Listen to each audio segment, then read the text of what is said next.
సూర్యాపేట ప్రభుత్వ జూనియర్ కళాశాలలో విద్యార్థులకు డ్రగ్స్ పై అవగాహన సదస్సుతో పాటు కళాశాల నుండి బదిలీపై వెళ్తున్న ఉపాధ్యాయులకు సన్మాన కార్యక్రమానికి ముఖ్య అతిథిగా హాజరైన డిఐఏఓ భానునాయక్ బుధవారం సూర్యాపేట జిల్లా కేంద్రంలోని ప్రభుత్వ జూనియర్ కళాశాలలో ప్రిన్సిపాల్ పెరుమళ్ల యాదయ్య ఆధ్వర్యంలో విద్యార్థులకు మారక ద్రవ్యాల వాడకంపై కలిగే నష్టాలపై అవగాహన కార్యక్రమం నిర్వహించారు.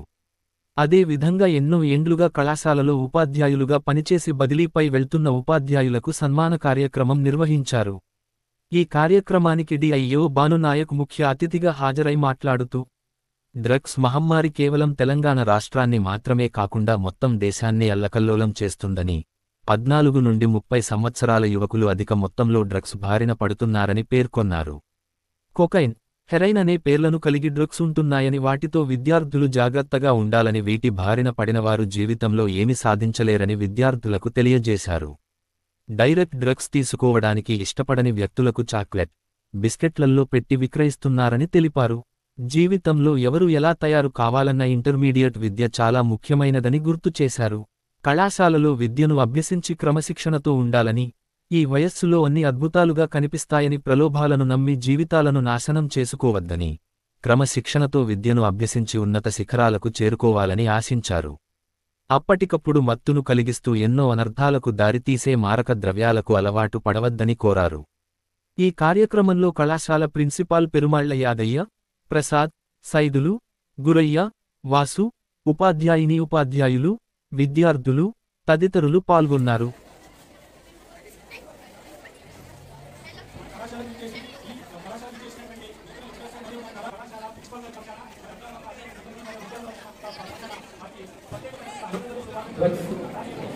దానివల్ల జరిగేటటువంటి నష్టాలు, దాన్ని తీసుకున్నట్లయితే మరి దాని బారి నుండి మనం ఎంత నష్టపోతాము అనేది కూడా విద్యార్థులు ఇప్పటికీ మన సార్లు చెప్పారు. దీని ముందు కూడా మరి 2-3 సార్లు ఈ కార్యక్రమం మీద ఒక అవగాహన సదస్సులను పెట్టారు. మన తెలంగాణే కాదు, భారతదేశంలో అనేక మంది ప్రజలు ఈ బారిన పడి ఎంతో నష్టపోతుంది. మామూలుగా 14-15 సంవత్సరాల నుంచి 30 సంవత్సరాల వరకు ఉన్నటువంటి యువత దీని బారిన పడి చాలా నష్టపోతున్నారు. ఇది మీరందరూ కూడా గ్రహించవలసి ఉంటుంది. మరి వేరే దేశం నుంచి వస్తున్నటువంటి డ్రగ్స్ మరి దీని పంపిణీ చేసే విధానంలో, ఈ అమ్మకాల్లో కూడా యువత పాత్రే ఎక్కువ ఉంది. దీంట్లో ఉన్నటువంటి చెడుని మీరందరూ కూడా గ్రహించవలసి ఉంటుంది.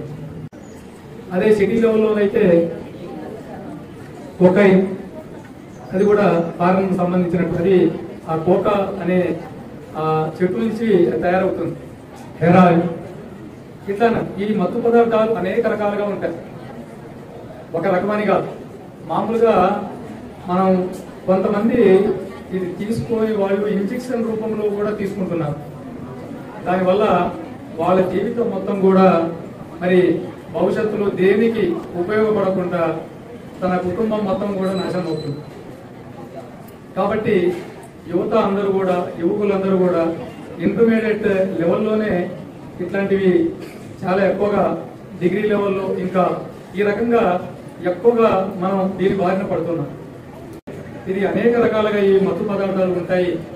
దీన్ని మీరు ముందే గ్రహించి ఇలాంటి వాటిని మీరందరూ కూడా అవాయిడ్ చేసి వాటిని దూరంగా పెట్టాలి. మీ భవిష్యత్తును మీరు నిర్మించుకోవాల్సినటువంటి ఆవశ్యకత ఉంది. ఎందుకంటే ఇంటర్మీడియట్ అనేది ఇది ఒక మధ్యస్థమైనటువంటి దిశ. ఎవరైనా చెడిపోవాలన్నా, ఒక పై స్థాయికి రావాలన్నా మరి ఈ స్థాయి అనేది చాలా ప్రాధాన్యతను సంతరించుకొని ఉంది.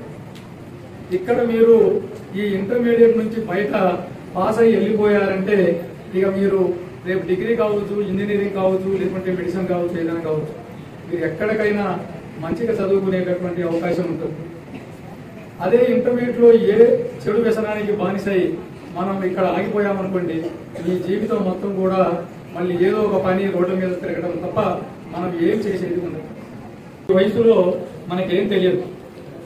మనం ఒక స్థాయి వచ్చిన తర్వాత మీకు అన్ని రకాల ఇబ్బందులు వచ్చేటప్పుడు అదే నేను ఆ రోజు మంచిగా చదువుకొని ఉంటే నేను మంచి స్థాయిలో ఉండేవాడిని అనే ఆలోచన మీకు అప్పుడు కలుగుతుంది.